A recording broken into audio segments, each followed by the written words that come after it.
Realmente estamos en un mundo complejo en donde prácticamente la tecnología ha cambiado, ¿no?, la dinámica de nuestras vidas. Por eso insistimos en que somos ciudadanos digitales cada vez de más temprana edad, básicamente porque se utiliza un dispositivo para todo, para jugar, estudiar, trabajar y demás.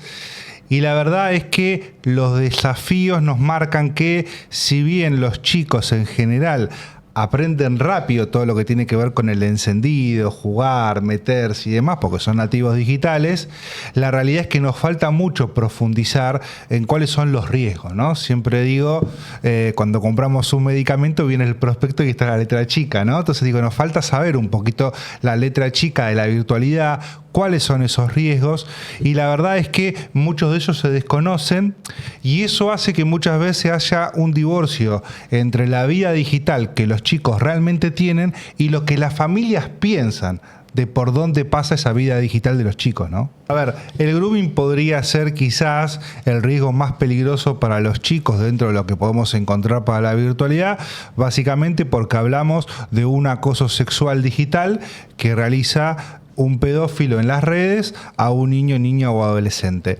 Y básicamente, digamos, hablamos acá de un delito que está penado ya desde hace más de 10 años, por lo cual cada vez que nos enteramos de una situación de estas características lo tenemos que denunciar, no es algo que podemos bloquear o dejarlo en un costado como podemos hacer con un hater o con el ciberbullying. Digamos que son cuestiones que tampoco están buenas, son violentas, pero que no llegan a la trascendencia de lo que es un delito, ¿no?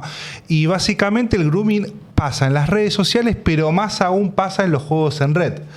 Básicamente porque los grandes sabemos cómo son las redes sociales, porque la mayoría tenemos un perfil de Instagram, de Facebook, quizás los más grandes, los que se animan más tienen TikTok y demás, pero es muy difícil encontrar a un adulto que sepa jugar a los juegos que normalmente están los chicos, ¿no? Podemos hablar de Roblox, de Fortnite, de un montón de esos juegos. Entonces, yo siempre recomiendo a los padres que lo ideal es bajarse los juegos, conocer los personajes, conocer cómo son los desafíos, averiguar sobre la vida digital de sus hijos preguntándoles, no invadiéndolos. Es decir, si yo le presto el celular al pibe y me voy a cocinar o me voy a ver el partido, a las 2 horas o 3 horas yo tengo que hacer una devolución, le tengo que pedir una devolución a los chicos y preguntarle, claro, cómo te fue, con quién jugaste, cómo son tus vínculos, jugás siempre con las mismas personas, ¿no? Con alguien hablás, porque tenemos que entender que los juegos tienen un chat, porque son juegos estratégicos en donde hablar es fundamental para avanzar un obstáculo, por ejemplo, pero tenemos que informar siempre que el único objetivo de ese juego tiene que ser hablar en un chat colectivo y no irnos a un chat individual, porque es el avatar que vemos en el juego, que nos aparece la figurita, una corona o lo que fuera con un nombre, es una circunstancia, no es un amigo, no es un vínculo, por lo cual yo nunca, como le digo a los chicos cuando voy a la escuela, yo nunca puedo saber si Pipo 12 es un nene de 12 años o es Roberto 60, Susana 55. Entonces, claro, yo puedo jugar con Pipo 12 porque compartimos un chat, compartimos unas escenas del juego, pero no compartimos nada más. O sea, Pipo 12 no es un potencial amigo mío, pues yo no tengo manera de comprobarlo, ¿sí? Entonces, ahondar en esto es muy importante y a veces este diálogo es el que falta en casa, ¿no? Es lo que yo me encuentro en general con la mayoría de los padres, sobre todo los padres grandes. Claro, tienen el recuerdo de cuando ellos eran chicos, ¿no? O por ahí del hijo mayor. Y la realidad cambió mucho en los últimos años. Entonces, ya no es jugar al FIFA, ya los chicos no juegan con un simulador o con una máquina, como decíamos cuando éramos chicos, no juegan con 10, 15, 20 personas, ¿sí? Y muchas veces los padres desconocen esto. Y también el problema es, y en relación a esto que vos decías de lo que está pasando en Australia, el desconocimiento de las familias también viene porque la prevención del grooming no es una política de Estado, ¿sí? Porque no es solamente que falta hablar de esto en casa, falta hablar de esto en la escuela, por ejemplo, porque en la escuela, por ejemplo, tenés una materia que es construcción ciudadana y tiene los mismos contenidos de hace 50, 60 años. Entonces estamos construyendo ciudadanos del siglo XIX en vez de construir ciudadanos del siglo XXI, donde tenemos que alfabetizarlos digitalmente para cuidarlos del grooming y para que se inserten al mercado laboral y para que sepan lo que es estudiar en estos tiempos, digamos, para un montón de cosas, no solamente para prevenirlos del grooming, ¿no? Y vos tenés que en la educación pasa eso, tenés que también en la salud pasa eso, hay profesionales de la salud que están ajenos a estas cuestiones y depende más de la buena voluntad del profesional si se informa sobre las consecuencias negativas de la adicción a los videojuegos o distintas circunstancias, pero no es que es una política del Ministerio de Salud.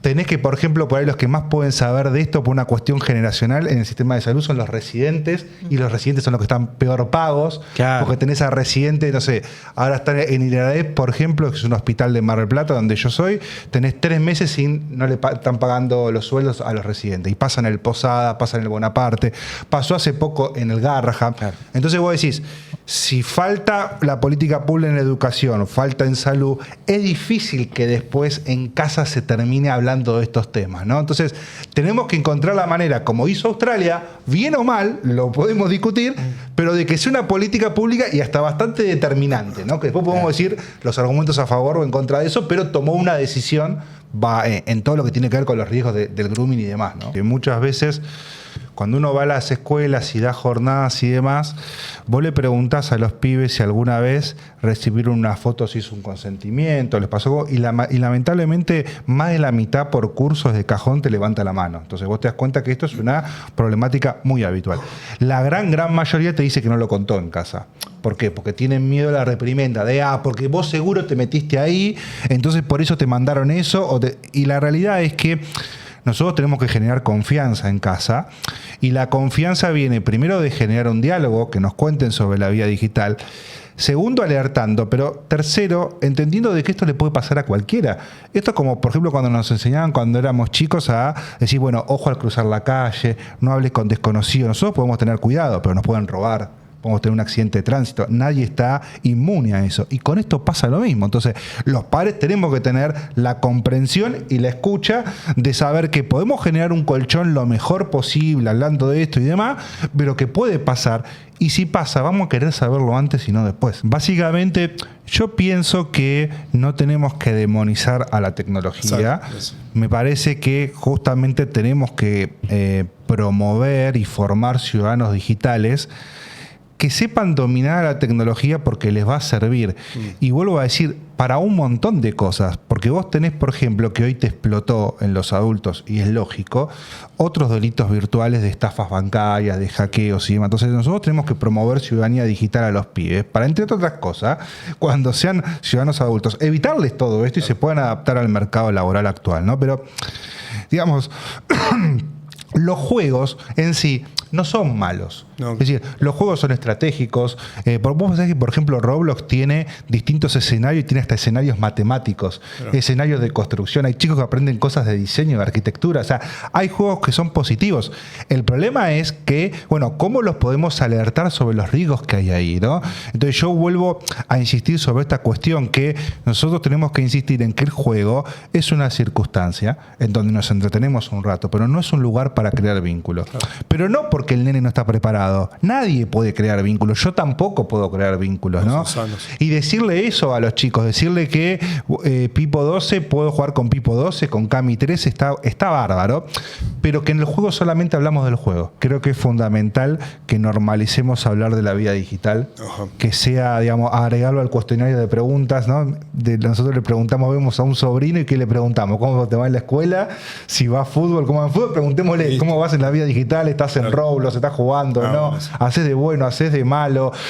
¿Andás por las partes gratuitas o no? Porque, digamos, los juegos también tienen partes gratuitas y partes onerosas, y muchas veces los acosadores utilizan esto para ganarse la confianza de los pibes, hacerse los piola y decirle, mirá, si sos amigo mío, yo te doy estas monedas, te doy estos beneficios, digamos, ¿no? Entonces, hablar, conocer el juego, descargarlo para poder hablar. Yo siempre digo que nosotros, para tener una conversación, tenemos que mirarnos y saber de qué hablamos, ¿no? Porque si no, pierdo el interés. Claro. Si a vos te gusta el fútbol y yo te digo, no sé, ¿cómo le fue a Boca? Y vos me respondés, no, porque la pelota, como si fuera bola, y me decís, no entiende nada. Claro. Yo no te voy a seguir preguntando. Y a los chicos les pasa eso. Si los chicos ven, no, este es grande, no entiende nada, piensa que es el Tetris, digamos, ¿para qué voy a hablar con este? Claro. Entonces, nosotros tenemos que mostrarnos cercanos y que estamos a su misma altura. Saber, vuelvo a decir, que si les pasa nos tienen que avisar, que nosotros estamos para ayudar y no juzgarlos. Y después lo último que quizás no dijimos es que si efectivamente nos encontramos con una situación de estas características, tenemos dos opciones.